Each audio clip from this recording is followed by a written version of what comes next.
चलो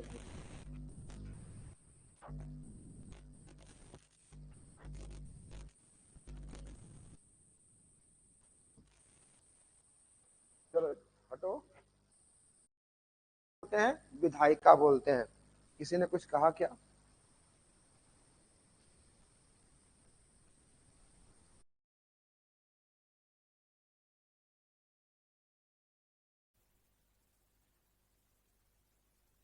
सेक्शन है उसका वर्क होगा। सबसे पहले एनसीईआरटी नाइन्थ क्लास का एक एक लेसन हम कंप्लीट करेंगे। नाइन्थ के केमिस्ट्री में पहला नंबर लेसन है हमारे आसपास के पदार्थ। हमारे आसपास के पदार्थ ये हमारा फर्स्ट लेसन। दूसरा नंबर लेसन हमारा है कि क्या हमारे आसपास का पदार्थ शुद्ध है। ये दो लेसन, ये दोनों लेसन सिर्फ और सिर्फ एक ही मान के चलो, पदार्थ की प्रकृति, पदार्थ के बारे में डिटेल पढ़ना है। जहां हेडिंग है लेसन का क्या पदार्थ शुद्ध है, तो मतलब वो एक रासायनिक वर्गीकरण है, शुद्ध और अशुद्ध, तत्व, यौगिक और मिश्रण, वो दूसरा लेसन में पढ़ेंगे। अभी हम लोग को चल रहा है आसपास के पदार्थ, यानी हम लोग जितने भी पदार्थ को अपने आसपास देख रहे हैं उसी के बारे में हम लोग को इसमें पढ़ना है। तो देखो जीरो से हम शुरू करें। आपको एक बात ध्यान रखना है कि इस यूनिवर्स में, इस ब्रह्मांड में दो ही तरह का सिस्टम है। दो चीजों के मिलने से यूनिवर्स चल रहा है, जिसमें एक चीज को हम लोग कहते हैं ऊर्जा और दूसरे चीज को कहते हैं पदार्थ। ऊर्जा और पदार्थ दोनों मिल गया तो ये ब्रह्मांड है। ऊर्जा क्या है, इसको इंग्लिश में एनर्जी कहते हैं। और ये एनर्जी क्या है, तो इसके दो लक्षण होते हैं। पहला, इसके द्वारा कार्य करने की क्षमता होती है। ये कोई क्षमता रखता है, कुछ कर सकता है। जैसे विद्युत धारा, वो एक एनर्जी है, क्यों, छुएंगे तो हमको कुछ कर सकता है। लाइट एक एनर्जी है, कैसे, जब आएगा तो हमारे आंख को देखने की, काम करने की क्षमता देगी। दूसरा, इसकी खूबसूरती है कि इसमें कोई द्रव्यमान नहीं होता है। ये बात मेन समझना, कोई द्रव्यमान नहीं है और उसमें काम करने की क्षमता है। तीसरा, वो दिखता नहीं है, दिखता नहीं है, तो समझ लेंगे कि वह एनर्जी है। जैसे प्रकाश, क्या आपको प्रकाश दिख रहा है? ये नाला कैसा नहीं बोला क्या दिख रहा है, प्रकाश नहीं दिखता।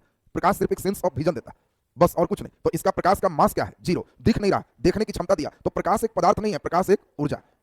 बोलो क्लियर है सबका? अब दूसरी बात करें, देखो केमिस्ट्री का दुख तुम्हारा खत्म हो गया, अब केवल हम लोग को पूरी बात समझने वाला आगे। यहां से अब बीच बीच में उसका फॉर्मूला यूज होगा तो केमिस्ट्री बहुत आसान लगे। दूसरी बात अब समझना है, क्वेश्चन आपसे पूछे पदार्थ में गुण होता है, दिखाई देता है कि दिखाई नहीं देता है? जल्दी बोलो। पदार्थ दिखाई कैसे बोल देता है, तो दिखाई देता है और नहीं भी देता है, दोनों हो सकता है। सुनेगा बढ़िया से, वही हम चेक करना चाह रहे थे कि नालायक कहीं देता है फिर मैं क्यों कहता नहीं है। दिखाई देगा तो अवश्य पदार्थ, दिखाई नहीं देगा तो वो पदार्थ भी हो सकता है, ऊर्जा भी हो सकता है। लेकिन यहां कंडीशन है, दिखाई अगर नहीं दे रहा है तो इसका मास जीरो नहीं होगा। दिखाई नहीं देगा, मास जीरो होगा तो एनर्जी। लेकिन दिखाई नहीं दे रहा है और मास है तो एनर्जी नहीं है, वो एक पदार्थ। खड़ा हो। ऐसा कोई चीज बताओ जो दिखाई नहीं दे और उसमें कुछ भार हो। सोचने दो इसको। हवा, बैठ जाइए, बहुत सुंदर। चैप्टर का नाम है हमारे आसपास के पदार्थ। तो एक हवा को हम लोग देखें, हवा में दिखाई नहीं दे रहा लेकिन हवा में मास है, तो क्या हवा एक ऊर्जा है कि हवा एक पदार्थ है? हवा एक पदार्थ।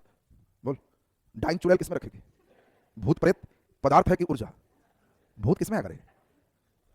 ऊर्जा में। बैठ जाओ। भूत किसी ने देखा है? नहीं, दिखाई नहीं दे। और भूत में कोई भार है? नहीं, वो तुम्हारी कल्पना है, भूत होता नहीं है। डर को ही भूत कहते हैं। जहां तुम डर गया वो वही भूत है और उसी को धरता है। बात समझ रहा ना? वो जो पकड़ता है, वो जो डरता है उसी को पकड़ता है, जहां डर नहीं है उसको नहीं पकड़ता है। हाँ, प्रेत भी वही लक्षण है। तो अब जिसकी कल्पनाएं हम लोग कर रहे हैं वो है नहीं, एग्जिस्टेंस ही नहीं कर रहा है, और लेकिन हम मान के चल रहे हैं कि उसमें कुछ काम करने की है क्षमता, कुछ कर देता है, तो समझना है कि वह एक एनर्जी। बाकी ये जो देख रहे हो वो सभी पदार्थ है। तो एक हवा के बारे में हम लोग सुने, दिखाई नहीं देता लेकिन मास है, इसीलिए हवा एक पदार्थ है। बाकी सभी आसपास जो देख रहे हैं वो सब पदार्थ है, इसीलिए पदार्थ के बारे में कहता है कि जिसमें कुछ भार हो, जो कुछ स्थान छेकता, जिसका अनुभव हम अपने ज्ञान इंद्रियों से कर सकते हैं, उन सभी को हम लोग क्या कहते हैं? पदार्थ का। अब इस पदार्थ को दो भागों में हम लोग बांटते हैं। एक को कहते हैं इस पदार्थ का भौतिक वर्गीकरण, फिजिकल क्लासिफिकेशन, और दूसरा हम लोग चलेंगे रासायनिक वर्गीकरण, तो चैप्टर नंबर 2 हो। इस लेसन में हम लोग पदार्थ के पूरे भौतिक वर्गीकरण के आज के क्लास में समझे। पदार्थ को भौतिक वर्गीकरण का मतलब है जो दिखाई देता है उसको कई स्तर से बांटते हैं, उसको पदार्थ की अवस्था कहते हैं। और पदार्थ की अवस्था, एक अवस्था है ठोस, दूसरा अवस्था है द्रव, तीसरी अवस्था है गैस। पदार्थ की अवस्था में हम लोग देखें ठोस, द्रव और गैस। ठोस का मतलब क्या है? इसमें छोटे छोटे कण जो अणु हैं, ये अणु हमारे इस तरह से हैं कि एक निश्चित आकार का निर्माण करता है।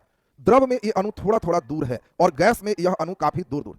अब इसमें हम लोग को समझना है पहले इन तीनों को, फिर दो कंडीशन और देखेंगे। इसमें इन तीनों से प्रश्न होगा। पहला नंबर इसमें हम लोग देखें अंतर आणविक स्थान की बात करें, अणुओं के बीच का स्थान। बोलो, ठोस में अणुओं के बीच का स्थान ज्यादा होता है कि कम? कम होता है। द्रव में अणुओं के बीच का स्थान ठोस से ज्यादा है। गैस में अणुओं के बीच का स्थान सबसे ज्यादा, यानी किसके अणुओं के बीच का स्थान सबसे ज्यादा है? गैस। आप लोग देखे होंगे गैस के जो कण है वो कण में वेग है, और जब वेग है तो इसको हम लोग कहते हैं ऊर्जा, और इस ऊर्जा का नाम है गतिज ऊर्जा। बताओ, अगरबत्ती हम यहां जलाएं, उसके कण तुम्हारे नाक तक वहीं बैठ के पहुंच जाएगा, खींचोगे तो कहेगा कि हाँ पहुंच रहा है। तो ये बताइए कि ये फैला, तो फैला तो इसमें कौन ऊर्जा है? गतिज ऊर्जा। तुम देखा होगा पानी में डिटॉल डालो तो दूर से ही नाक तुम्हारा खींचने लगेगा कि नहीं है डिटॉल जैसा लग रहा है। तो इसका मतलब है कि उसके जो कण है वो फैलते हैं, भागते हैं, और भागेगा तो वेग से कौन ऊर्जा है? गतिज ऊर्जा। सबसे ज्यादा गतिज ऊर्जा किसमें होगी? गैस में। इसके अणुओं के बीच गतिज ऊर्जा सबसे अधिक होगी, इसमें कम होगी, इसमें सबसे कम होगी। अगर हम कहें अंतर आणविक बल, अणुओं के बीच लगने वाला बल, बोलो ठोस में सबसे ज्यादा होगा, इसके अणुओं के बीच बल ज्यादा होगा तब तो खींचे हुए हैं। तो ठोस में अंतराण्विक बल सबसे ज्यादा हो, द्रव में उससे कम हो और गैस में सबसे कम हो। बोलो अगर क्वेश्चन पूछेगा अंतराण्विक स्थान तो गैस में ज्यादा है, अंतराण्विक बल तो ठोस में सबसे ज्यादा। इसमें अगला नंबर 2 बात हम लोग को सीखना है, एक है आकार और दूसरा है आयतन। बोलो ठोस का आकार, एक कलम है, इस कलम को हम बाल्टी में डाल दें, ग्लास में डाल दें, कहीं डाल दें, ये आकार बदल रहा है कि निश्चित? निश्चित है, तो इसका आकार निश्चित। ये अगर 1 लीटर प्लास्टिक से बना है तो कहीं भी रखेंगे तो इसमें कितने लीटर प्लास्टिक? 1 लीटर, तो इसका आयतन भी निश्चित। अब देखो क्वेश्चन में ध्यान में रखना है, ठोस का आकार भी निश्चित है, आयतन भी निश्चित। द्रव पानी ले ले, अब ये बताओ 1 गिलास पानी को बाल्टी में डाल दें तो ग्लास जैसा रहेगा कि बाल्टी जैसा? बाल्टी जैसा। मग में डाल दें, मग जैसा। 1 लीटर पानी जहां डाल देंगे उसके जैसा होगा, तो उसका आकार क्या है? अनिश्चित है, आकार निश्चित नहीं है। लेकिन 1 लीटर पानी कहीं भी डाल रहे हैं तो बाल्टी में भी 1 लीटर है, मग में भी 1 लीटर है, ग्लास में भी 1 लीटर है, तो आयतन निश्चित। बोलो जी बात समझ? क्वेश्चन रिवर्स पूछे, निम्नलिखित में कौन ऐसा पदार्थ है जिसका आकार अनिश्चित, आयतन निश्चित? अभी निम्नलिखित हम दिए ही नहीं है, निम्नलिखित देंगे। अब चॉइस में द्रव है ही नहीं, अब चॉइस में दे रहा है लोहा, चॉइस में दे रहा है दूध, चॉइस में दे रहा है कार्बन डाइऑक्साइड, आंसर क्या होगा? दूध हो। अब तुमको अपने से समझना, देखो कुछ नहीं, सेटर केवल प्रेजेंस ऑफ माइंड चेक करता है कि कहीं तोता जैसा रटला चला तो नहीं आ गया है। वो खाली कई लोग रटले रहेगा, आकार और आयतन दोनों निश्चित होते हैं, उसे ठोस कहते हैं। जिसका आकार अनिश्चित और आयतन निश्चित होता है द्रव का। तुमको अपने से सोचना। गैस की बात करो, बोलो गैस को ग्लास में डालेंगे तो ग्लास जैसा, बाल्टी में डालेंगे बाल्टी जैसा, मग में डालेंगे मग जैसा, तो बोलो इसका आकार क्या है? अनिश्चित है, वेरी गुड। बोलो इसका आयतन क्या है? 1 लीटर गैस को बाल्टी में डालेंगे तो मालूम चलेगा 5 लीटर हो गया। ये क्या निश्चित है? नहीं, तो इसका आकार और आयतन दोनों अनिश्चित होता है। ये बताइए आकार और आयतन की बात बिल्कुल क्लियर है सबका? देखें इसमें, चीनी को ग्लास में डालेंगे तो ग्लास जैसा, चीनी को बाल्टी में डालेंगे तो बाल्टी जैसा, उसे क्या करेगा? और चीनी है। ये बताओ चीनी को ग्लास में डालेंगे तो किसके जैसा? ग्लास जैसा। बाल्टी में डालेंगे बाल्टी जैसा, मग में डालेंगे मग जैसा, तो चीनी को आकार निश्चित है कि अनिश्चित? आकार निश्चित है। गजब है मूर्ख। अरे चीनी का आकार निश्चित है, निश्चित है। बैठो बैठो, वो मुड़ी कस के ढूंढ रहा है। बोल चीनी का आकार निश्चित है कि अनिश्चित? अनिश्चित है। चीनी ठोस है कि द्रव की गैस? पानी में नहीं डालना है, ग्लास में 1 गिलास चीनी, उसको हम मग में डालेंगे तो 1 गिलास है कि मग जैसा? मग जैसा। अरे कलम को हम कहीं डालेंगे तो ऐसा ही ना रहेगा जी। अब चीनी को डाल रहे हैं तो वैसा ही है कि चेंज है? चेंज है। बाल्टी में डालेंगे वैसा ही है कि चेंज है? चेंज है, चेंज है। तो बताओ ठोस है कि द्रव? देखो चला द्रव हो जाएगा कर रहा है। हाय रे नालायक, द्रव हो जाएगा। क्या होगा रे? ठोस है। कैसे ठोस है जबकि चीनी का आकार बदल? सोचो क्या होगा जब क्वेश्चन सेटर केवल देगा कि चीनी को विभिन्न आकार के बर्तन में रखने से उसका आकार बदलता है, फिर भी चीनी को ठोस माना जाता है, क्योंकि? हाँ वेरी गुड, बहुत बढ़िया, बैठ जाइए। क्योंकि बैठ जाइए, बहुत सुंदर आंसर आ गया। चीनी में टोटल ओवरऑल नहीं देखा जाए, एक क्रिस्टल देखा जाए, एक दाना देखा जाए। चीनी का एक दाना कहीं भी डालेंगे तो क्या वो दाना का आकार बदलेगा कि निश्चित है? निश्चित है। तो चीनी क्रिस्टल का आकार हर जगह निश्चित है, पूरे ओवरऑल क्रिस्टल बदल रहा है उससे मतलब नहीं है, उसके एक क्रिस्टल का आकार निश्चित होने के कारण वो ठोस। बोलो जी बात क्लियर है सबका? अच्छा हम लोग अभी फिर एक देख लेते हैं। चल एक मुस्कुराहट ज्यादा आ रहा है। रबर घींचे, घींचा गया, रबर नहीं खींचाता है। बोलो रबर का आकार निश्चित है कि अनिश्चित? अनिश्चित। बोलो रबर ठोस है कि द्रव? ठोस है। रबर द्रव है, ठोस है, तो दोनों बोले रहा है। ये सब इतना तेज है कि कोई ना कोई में चल जाएगा। हम पहले बोले थे ना, रबर का आकार निश्चित है क्या? निश्चित, निश्चित है। रबर खींचते हैं तो उसी रह जाता है। हाँ गुड, बैठ जाइए। रबर का आकार भले ही बल लगाने से बदलता है, लेकिन छोड़ देने से वही आकार आता है, उसका आकार निश्चित होता है। ज्यादा बल लगाने से वो टूट जाता है, ये सिद्ध करता है कि उसके आकार निश्चित है और इसीलिए ठोस है। बोलो रे। हाँ सना हुआ मिट्टी नहीं, बोल गीला मिट्टी। बोल गीला मिट्टी किसमें रखेगा रे? गीला मिट्टी किसमें रखेगा? बोलो किसमें रखेगा? ठोस में। अब इतना गीला है कि लपलपा किए हुए है, तो इधर आगे जब तक वो गीला मिट्टी का आकार निश्चित है तब तक वो क्या है? ठोस। वो मिट्टी में फिर ओवरऑल नहीं देखना है, क्रिस्टल देखना, जो अभी चीनी में समझा है। एक कण का हालचाल क्या है ये देखना, ये नहीं कि पूरे मिट्टी सर फिर डाल दिया सर ये गिलास में तो गिलास जैसा, वही तो चीनी में समझा रहे हैं। तो एक क्रिस्टल का शेप नहीं बदल रहा है तो हमारा क्या है? ठोस। कोई भंगुर उंगुर से नहीं मतलब। अब इसमें आपको मेन ध्यान रखना, अभी बताया ना कि रबर कहाँ भंगुर, रबर का और हम लोग इलास्टिक देख रहे हैं। तो इसमें अब हम लोग नेक्स्ट देख रहे हैं, रबर जैसा मिट्टी हो गया तुम्हारा, ताकत लगाया तो स्थिति तुम्हारा चेंज होगी। अब इसमें एक बहुत इंपॉर्टेंट और गुण देखते हैं, इसका नाम है संप्रियता। संपीड़न, बल लगाने के बाद आकार में बदलाव और फिर वही आकार में आ जाए, उसको संपीड़ता कहते हैं। जैसे सबसे ज्यादा संपीड़न किसमें होगा? ठोस में, द्रव में कि गैस में? सबसे ज्यादा किसमें होगा? गैस में। हम बल लगाए, हवा को चेंज किए, मालूम चला कि हमको पता भी नहीं चला, हवा फिर पुरानी स्थिति में आ गई। हम जब हवा को चेंज कर रहे हैं फिर वो पुरानी स्थिति, ऐसा थोड़ा कि हम हवा ऐसे किए तो मालूम चला कि हाँ खाली ऐसा है, नहीं। तो सबसे अधिक संपीड़ता है द्रव में, उससे थोड़ा कम। पानी को ऐसे किए तो थोड़ा टाइम लगेगा लेकिन फिर भर जाए, पानी में पत्थर मारे तो थोड़ा टाइम लगेगा फिर भर गए, तो ये संपीड़ता है। ठोस में थोड़ा गुण कम होता है, ठोस में संपीड़ता कम है। ठोस में अब इसको हम लोग थोड़ा सा स्पेस कहीं खाली किए, कहीं हम लोहा रखे हुए हैं, स्पेस खाली किए तो ऑटोमेटिक वो नहीं भरे, इसी कारण से कहते हैं ठोस में संपीड़ता कम। एनसीईआरटी में बड़ा अच्छा इसका उदाहरण दिया कि रसगुल्ला, बोलो स्पंज वाला रसगुल्ला देखा है? देखिएगा लाल टपके लगा रसगुल्ला में। अब ये बताओ रसगुल्ला को दबाएंगे तो क्या हो गया? दब गया, फिर छोड़ दिए तो उठ गया, यही संपीड़ता है। ये ठोस में कैसे आ गया, रसगुल्ला में कैसे आ गया? ठोस में तो बहुत कम होना चाहिए, लेकिन रसगुल्ला में ठोस होते हुए दबाए तो दब गया, छोड़े तो उठ गया, ये कौन नेचर होगी? तो उसमें छोटे छोटे कई छेद है, जहां यह उठने की घटना किसके कारण होता है? हवा के कारण। हवा भर गया तो उठ गया। तुम देखा होगा रसगुल्ला मिला तो सब रस दबा के और फिर उठ गया तो धर के खींच देता है, ये देखा है ना? तो उसके कण में बीच में क्या चला जाता है? हवा। और ईच पार्ट हम लोग को बिल्कुल समझना था। तो पहले ये बताओ, ये पूरे स्टेप क्लियर है सबका? इस पर एक दो क्वेश्चन कर लेते हैं, फिर एक एक स्टेप आगे चलते हैं। नीचे लिखिए, नीचे लिखिए,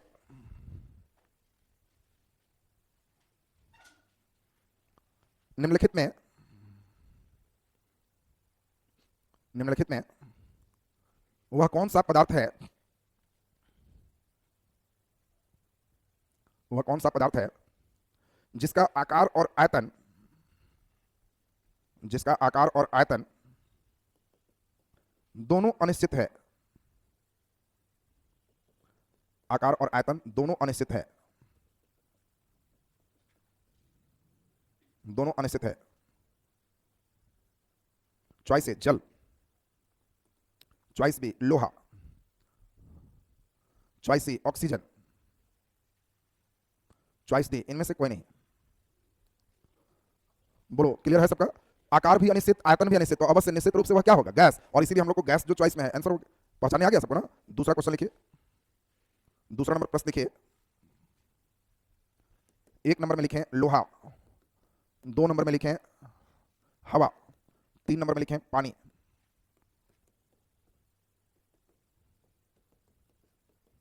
नीचे लिखिए अंतराण्विक बल, अंतराण्विक बल जो इन पदार्थों के बीच लगता है, जो इन पदार्थों के बीच लगता है, उसका सही आरोही क्रम क्या है? जो इन पदार्थों के बीच लगता है उसका सही आरोही क्रम क्या है?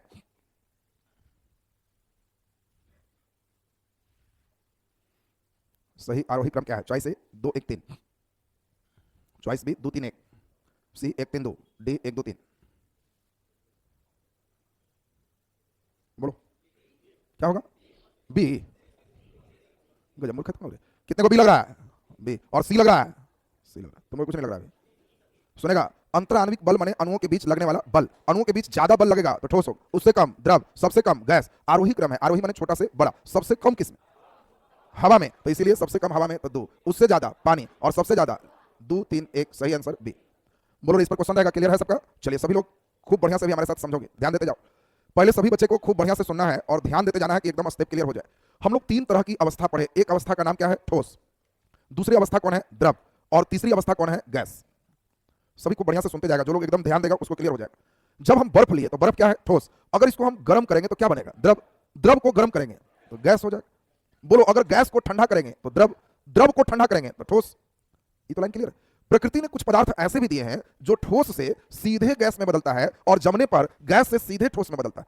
पूरे स्टेप को ध्यान से समझना है। कुछ पदार्थ ऐसे हैं जो पिघलता नहीं, जैसे तुम लोग घर में कपूर देखा हो, कपूर को तावा पर रख दो और चूल्हा को हाई करो, तावा पर इंतजार करते रहोगे कि पिघला कब, उड़ जाएगा, तो कहोगे जा ठोस से पढ़े थे द्रव, भाई डायरेक्ट गैस बनकर तैयार। तो ये डायरेक्ट गैस हो जाएगा। कपूर के गैस को जमा करेंगे तो डायरेक्ट ठोस हो जाएगा, द्रव नहीं बनेगा। तो 2 तरह की प्रक्रिया है, इस चैनल से चलेगा, एक डायरेक्ट होगा। अब कहता है जो पदार्थ ठोस से सीधे गैस में बदलता है तो उस क्रिया को ऊर्ध्वपातन कहते हैं, सब्लिमेशन कहते हैं। जब हम कहें ऊर्ध्वपातन तो कहना कि ठोस से सीधा गैस, और जब पदार्थ गैस से सीधे ठोस में बदल जाए, बोलो उसको क्या कहते हैं? तो उसको हम लोग निक्षेपण कहते हैं। सुनेगा, ये सब बहुत शानदार क्वेश्चन है। क्वेश्चन केवल दे देगा कि जब पदार्थ गैस से सीधे ठोस में बदलता है तो इस क्रिया को क्या कहते हैं? निक्षेपण कहते हैं। जब ठोस से सीधे गैस में बदलता है, ऊर्ध्वपातन। जब ये पदार्थ द्रव से गैस बदलता है तो इसको वाष्पन कहते हैं। द्रव से गैस बनने की क्रिया का नाम क्या है? वाष्पन। और गैस का द्रव बनना, इसी को कंडेंसन कहते, संघनन कहते। गैसों में जल के बूंद संघनित होते हैं तब वर्षा होती। तो गैस संघनित हो जाएगा तो द्रव में बदल जाएगा, द्रव गैस में बदलेगा, क्रिया का नाम क्या है? वाष्पन। बोलो, ठोस द्रव में चल रहा है तो इसको क्या कहेंगे? पिघलना। और द्रव ठोस में है तो इसको जमना कहें। अब इंपॉर्टेंट बात सारे बच्चे समझे। ये तो सबको समझ में आ गया होगा कि जमना और पिघलना हमारे परीक्षा में नहीं आएगा, क्योंकि परीक्षा में कहा के लिए कहेगा कि पानी को बर्फ बनना निम्नलिखित में है तो सब लड़का जमना मार देगा, बर्फ का पानी बनना तो कहेगा कि तब पिघल गया। तो ये 2 नहीं पूछता परीक्षा में, ये चारों दुलरुआ, ये चारों पूछेगा तुमसे, कहेगा कि बताओ गैस का द्रव बनना कौन सा क्रिया? संघनन। द्रव का गैस बनना वाष्पन। गैस का ठोस बनना निक्षेपण। ठोस का गैस बनना ऊर्ध्वपातन। अब इंपॉर्टेंट बात हम लोग समझें, यहाँ पे ऊर्ध्वपातन और निक्षेपण, ये सबसे इंपॉर्टेंट पदार्थ कौन है? कपूर। दूसरा हम लोग देखें अमोनियम क्लोराइड, इसके बाद देखें नेप्थलीन, नेप्थलीन, इसके बाद देखें शुष्क बर्फ। हम लोग के पास केवल कपूर ही एक नहीं है। आपसे क्वेश्चन देगा निम्नलिखित में किसमें ऊर्ध्वपातन हो, तो तुम समझ लोगे कि ठोस से सीधे गैस में बदल रहा है। तो ऊर्ध्वपातन होने वाले जो पदार्थ हैं इसमें एक है कपूर, दूसरा बोलो अमोनियम क्लोराइड, तीसरा कौन है? नेप्थलीन, और चौथा कौन है? शुष्क बर्फ। ये सूखा बर्फ का मतलब क्या है? ये ठोस कार्बन डाइऑक्साइड को ही शुष्क बर्फ कहते हैं। बहुत ही अच्छा प्रश्न है। ठोस कार्बन डाइऑक्साइड ही शुष्क बर्फ है। तो आपसे कभी भी पूछेगा शुष्क बर्फ तो समझना ठोस कार्बन डाइऑक्साइड। जब इसको छोड़ेंगे तो द्रव में नहीं बदलेगा, सीधे किसमें बदलेगा? गैस। तो ये स्टेप हम लोग देखें, इतनी क्रिया ऊर्ध्वपातन निक्षेपण सभी में होते हैं। इस साइड की बात को हम लोग ध्यान दें, वर्षा का होना, जल के बूंदों का जमना किसके कारण होता है? संघनन के कारण। आपसे पूछा जाए वर्षा किसके कारण होता है? संघनन के कारण। ये बहुत ही बढ़िया सेक्शन है, इसका नाम है वाष्पन। इसको बढ़िया से हम लोग समझेंगे। वाष्पन कहता है द्रव किस में बदलता है? गैस में। द्रव का गैस में बदलना वाष्पन। देखें अभी तुम कहो जान के मटिया बगल में खड़ा हो जाए किसी तरह। चलो जल्दी बोलो। वाष्पन की क्रिया होती है चॉइस ए 0 डिग्री सी पर, बी 80 डिग्री सी पर, सी 100 डिग्री सी पर, डी सभी पर। कोई नहीं बोलना। वाष्पन की क्रिया किस पर होगी? द्रव वाष्प में बदल रहा है, किस पर? 100 डिग्री सी पर। बैठ जाइए। तो आप सभी लोग समझ रहे होंगे कि द्रव वाष्प में बदलना। आप नहा के कपड़ा साफ करते हो, कपड़ा साफ करने के बाद उसमें कपड़े में पानी है, द्रव है, उसको हम चाहते हैं पानी खत्म हो जाए, गैस में बदल जाए, तो इसके लिए हम उसको 100 डिग्री सी पर चूल्हा पर चढ़ा देते हैं। ऐसा करते हैं क्या? नहीं। कहीं भी कोई हमारा टेम्परेचर है, बाहर हम उसको रख देंगे तो कपड़ा सूख गया, सब द्रव किसमें बदल गया? गैस में। यानी किसी भी टेम्परेचर पर वाष्पन होता है। समझना नहीं तो जान रहे थे कि कई नालायक 100 डिग्री के फेर में पड़ा रहता, तालाब में खूब पानी है, सब पानी गैस में बदल गया, तो क्या तालाब 100 डिग्री पर खोल खोल के खत्म होगा? नहीं। कोई भी टेम्परेचर पर वाष्पन की क्रिया होती है। ये जो 100 डिग्री तुम्हारे दिमाग में है, ये खोलना है, इसको क्वथन कहते हैं। क्वथन और वाष्पन में अंतर। क्वथन माने खोलना। तुमसे पूछेंगे क्वथन तो निश्चित ताप है 100 डिग्री, लेकिन वाष्पन किसी भी टेम्परेचर। जब ठंडा का मौसम है एकदम, हम कहें कि 2 डिग्री टेम्परेचर आ गया, तो क्या हमारा कपड़ा नहीं सूखेगा? 8 दिन में सूखे ही होगा, लेकिन सूख जाएगा ना। यानी किसी भी टेम्परेचर पर वाष्पन संभव। बहुत इंपॉर्टेंट बात देखें, वाष्पन किन किन बातों पर निर्भर करता है। तो पहला नंबर, वाष्पन निर्भर करता है ताप पर। ताप बढ़ाएंगे तो वाष्पन तेजी में होगा, गर्मी का दिन है तो जल्दी सूख जाएगा। ताप घटाएंगे तो वाष्पन धीरे होगा। दूसरा नंबर हम लोग देखें क्षेत्रफल पर। बोलो क्षेत्रफल ज्यादा होगा तो वाष्पन ज्यादा, इसीलिए कपड़ा को फैला करके और सुखाते। क्यों? तुम कपड़ा फैलाते किस लिए? यही वाला काम करते हो कि एरिया ज्यादा रहे तो वाष्पन ज्यादा हो, नहीं तो कपड़ा को ऐसे ही सब रख दिया एक पर दूसरा, तो मालूम चला सूखा नहीं, एरिया बढ़ा नहीं। तो क्षेत्रफल बढ़ने से भी वाष्पन बढ़ता है। तीसरा नंबर हम लोग बात देखें, बड़ा इंपॉर्टेंट है, हवा का वेग। बोलो हवा का वेग ज्यादा होगा वाष्पन ज्यादा हो। तेजी से हवाएं चल रही है तो वाष्पन ज्यादा हो, हवाएं धीरे है तो वाष्पन धीरे हो। कई बातों पर वाष्पन डिपेंड करता है। अब इंपॉर्टेंट बात हम लोग को समझना है, वाष्पन के कारण हम लोग को ठंड भी महसूस होता है। वाष्पन अगर तेज है, इसीलिए गर्मी के दिनों में हम लोग को पसीना आता है। पसीना आने से गर्मी ज्यादा लगता है कि ठंडा? ठंडा। ये कभी मूर्ख जैसा गर्मी मत कर। अगर तुम गर्मी में परेशान हो, पसीना आ रहा है और पंखा चल, तो पंखा से वाष्पन की स्पीड बढ़ेगी, और वाष्पन का स्पीड बढ़ेगा तो तुमको ठंडा महसूस हो। एक और चीजों पर डिपेंड करता है, वो है आर्द्रता, ह्यूमिडिटी। बोलो हवा में आर्द्रता ज्यादा है तो वाष्पन कम होगा, हवा में पहले से नमी है तो वाष्पन नहीं बनेगा, कम बनेगा। हवा एकदम शुष्क है, वाष्पन ज्यादा होगा। तुमको देखा निम्नलिखित में क्या ज्यादा होने से वाष्पन कम होगा? ताप, क्षेत्रफल, हवा का वेग, आर्द्रता। आर्द्रता ज्यादा होने से वाष्पन कम होता है। नेक्स्ट बहुत इंपॉर्टेंट बात, आप लोग कहीं कहीं देखे हो, इसी वाष्पन के कारण सुराही का जल गर्मी के दिनों में ठंडा होता है। सुराही मिट्टी से बनाते हैं, इसमें छोटे छोटे छोटे छोटे कई छेद हैं, इस छेद के सहारे पानी बाहर आया, बाहर का हवा इसका वाष्पन किया, और वाष्प बनने के लिए अंदर से उष्मा खींच के वाष्प बन गया। अंदर उष्मा कमते जा रहा है और अंदर उष्मा कम गया तो सुराही के अंदर का जल ठंडा। आप देखे होंगे कि एकदम स्नान करके आए और पंखा के नीचे आ जाए तो गर्म ज्यादा लगेगा कि ठंडा? ठंडा। क्यों? पूरे शरीर से वाष्पन ज्यादा है तो तुमको ठंडा महसूस हो। तुम देखा होगा कि सुई देने के पहले स्प्रिट रगड़ते हैं, और स्प्रिट के वाष्प बनने का टेम्परेचर लगभग 35-36 डिग्री सी है, हम लोग 37 डिग्री सी है। तो जैसे स्प्रिट लिया और यहाँ रगड़ा तो हमारा उष्मा लेके और वाष्प बन के निकल गए, तो जहां स्प्रिट रगड़ा वहां का उष्मा लेके निकला तो हमको वहां पर ठंडा महसूस हो। जब तक ठंडा महसूस कर रहा है तब तक सुई दे दिए। तुम लोग देखा होगा तेल में कई ऐसे पदार्थ मिलाते हैं जिसका वाष्पन 37 डिग्री 36 डिग्री है, तो उस तेल में वैसा पदार्थ मिला देंगे और तुम्हारे सिर पर उस तेल को डाल दी, तो उस तेल का कई पार्ट तुम्हारा उष्मा खींच के वाष्प में बदल रहा है। तो जहां तुम्हारा उष्मा खींच के वाष्प बना तो तुम कहोगे कि यह बड़ा ठंडा ठंडा महसूस हुआ। वो ठंडा महसूस इसलिए नहीं हो रहा है कि ठंडा, इसीलिए हो रहा है क्योंकि उसमें कुछ पदार्थ है जो तुम्हारे उष्मा से वाष्प में बदल। तुम लोग देखा होगा वैसा ही कुछ पदार्थ पाउडर में मिला दिया जाए, तो वो पाउडर मारे तो मालूम चला कि हमारा उष्मा लेके उड़ा, और हम कहें कि पाउडर मारने से बड़ा ठंडा महसूस होता है। आगे बर्फ के फोटो बना दिया, आइस पाउडर। तुम सोचो कि में बर्फ रहता है, बर्फ नहीं, उसमें वाष्पन की क्रिया हो रही। तो बोलो पहले ये पूरी बात एकदम बिल्कुल क्लियर है सबका। अब इसमें सबसे इंपॉर्टेंट बात हम लोग को ये समझनी है कि हम लोग 3 तरह की अवस्थाएं पढ़े, एक ठोस, एक द्रव और एक गैस। 2 तरह पे तीनों चलता है, एक टेम्परेचर पर और एक प्रेशर पर। दोनों बात सीखना है। बोलो टेम्परेचर बढ़ाएंगे तो ठोस द्रव में बदले, और द्रव गैस। दाब बढ़ाएंगे, गैस में हाई प्रेशर दिए तो ये द्रव में बदल जाएगा, जिसके कारण तुम देखा होगा एलपीजी, लिक्विड पेट्रोलियम गैस, नाम है लिक्विफाइड पेट्रोलियम गैस। बोलो सिलेंडर में जिससे खाना बनाते हैं, इसमें गैस होता है कि द्रव? द्रव होता है गैस भरा हुआ, लेकिन इतना हाई प्रेशर दे दिए कि द्रव में बदलाव। अगर द्रव को और हाई प्रेशर करेंगे तो ठोस में बदल जाएगा। तुमको देखो क्वेश्चन देगा, तो दोनों चीज पर डिपेंडेंट याद रखना, नहीं तो कई लड़का खाली टेम्परेचर ध्यान रखता है, प्रेशर गायब है। प्रेशर पर भी ध्यान रखेगा। तुम लोग देखा होगा गैस को बहुत ज्यादा प्रेशराइज करें तो इसको कंप्रेस्ड भी कहते हैं, और अगर प्राकृतिक गैस को हम कंप्रेस्ड करेंगे तो इसको कंप्रेस्ड नेचुरल गैस सीएनजी कहते हैं। तो देखो सीएनजी भी जो देख रहा है मालूम चल रहा है कि वो सीएनजी गैस है, लेकिन गैस नहीं है, ओरिजिनल में क्या है? लिक्विड है। इतना ज्यादा कंप्रेस्ड है कि लिक्विड फॉर्म, फिर वो लिक्विड बाहर आया, कंप्रेशन कमा, तो जैसे ही दाब घटेगा तो गैस होगी। अगर और ज्यादा कंप्रेसर देंगे तो द्रव किसमें बदल जाएगा? ठोस में। तो अब बताओ पदार्थ की अवस्थाएं निर्भर करती है ताप पर, दाब पर, दोनों पर। जल्दी बोलिए, दोनों पर। क्वेश्चन और रिवर्स करें, दाब बढ़ने से पदार्थ का अंतराण्विक बल, जल्दी बोलो, बढ़ता है। दाब बढ़ने से पदार्थ का अंतराण्विक स्थान, जल्दी बोलो, घटता है। ताप बढ़ने से अंतराण्विक बल, सारा सिस्टम तुम्हारा चलेगा। ताप बढ़ने से अंतराण्विक बल क्या होगा? घटता है, रिवर्स चलेगा। ताप बढ़ाओगे तो यहां से यहां होगा, अंतराण्विक बल घटते जाएगा। बोलो क्लियर है सबका? अब यहाँ पे बहुत इंपॉर्टेंट एक बात सीखनी है सबको, और यह इंपॉर्टेंट बात है कि अगर हम टेम्परेचर बढ़ाएं, ठोस से द्रव, द्रव से गैस और बढ़ाएं, तो यह आयनीकृत हो जाता है, और आयनीकृत स्टेज में इसको प्लाज्मा स्टेज कहते हैं। पदार्थ का शुरुआत से 3 अवस्था माना गया था, लेकिन बाद में 4थी अवस्था आया जिसका नाम क्या है? Plasma stage. और प्लाज्मा स्टेज गैस को आयनीकृत करने से, बहुत हाई टेम्परेचर देने से प्लाज्मा बनता है। जैसे सूर्य किस अवस्था में? प्लाज्मा स्टेज में है, तो सूर्य का ये अवस्था हो गया। बाद में एक वैज्ञानिक है, नाम आप लोग सुने होंगे, भारतीय वैज्ञानिक है सत्येंद्र नाथ बोस। बात समझोगे। सत्येंद्रनाथ बोस ने आइंस्टीन की एक परिकल्पना थी कि जब टेम्परेचर कम किए तो गैस से द्रव, द्रव से ठोस, और कम करते करते अगर 0 केल्विन करें, जिसको हम लोग -273 डिग्री सी या इसी को परम शून्य ताप कहते, अगर इतना पर कर दे तो कहा कि इसकी एक नई इस अवस्था आएगी। और इस अवस्था को खोज करने वाले कौन थे? बोस। Who is Bose? बोस का पूरा नाम सत्येंद्रनाथ बोस। जान के देगा पदार्थ की 5वीं अवस्था का खोज की, और उसमें जान के चॉइस से देगा जगदीश चंद्र बोस, सुभाष चंद्र बोस, सत्येंद्रनाथ बोस, सब में बोस लगाएगा। लड़का कहेगा कि ये तो सब में बोस है, किसको मार दे। तो यहाँ वैज्ञानिक कौन है? सत्येंद्रनाथ बोस। और उन्होंने पदार्थ की 5वीं अवस्था का खोज किया, और 5वीं अवस्था का नाम रहा बोस आइंस्टीन की परिकल्पना पर इसको सिद्ध किया, इसलिए इसको बोस आइंस्टीन कंडेंसेशन कहते हैं। तो ये देखो, बोस आइंस्टीन कंडेंसेशन पदार्थ की 5वीं अवस्था है, और ये 5वीं अवस्था ठोस से भी नीचे। अब आपको क्वेश्चन एक बार पूछा हुआ है, बोस आइंस्टीन कंडेंसेशन में पदार्थ का अंतर आणविक बल चॉइस से कम होता है, बी बहुत कम होता है, सी अधिक होता है, डी बहुत अधिक होता है। क्या आंसर मारोगे? बहुत अधिक। ये सब खाली हड़काने के लिए दे दिया कि कई लड़का तो ये वाला पढ़ के सीधे अगला पढ़े बोस आइंस्टीन कंडेंसेशन में वो अंतर आणविक बल कहेगा बहुत घुमा दिया। तो अब आप समझ लो कि अवस्था इससे नीचे का है, तो इसके अणुओं के बीच बल कम लगेगा कि बहुत ज्यादा? बहुत ज्यादा। ये एकदम सॉलिड से भी ज्यादा सुपर सॉलिड पोजीशन पे रहेगा। तो ये देखिए, ये पूरा पहला लेसन था, इतना ही आपको पढ़ना था एनसीईआरटी 9 का फर्स्ट लेसन, हमारे आसपास का पदार्थ। अब दूसरा नंबर मेन लेसन है, क्या पदार्थ शुद्ध है?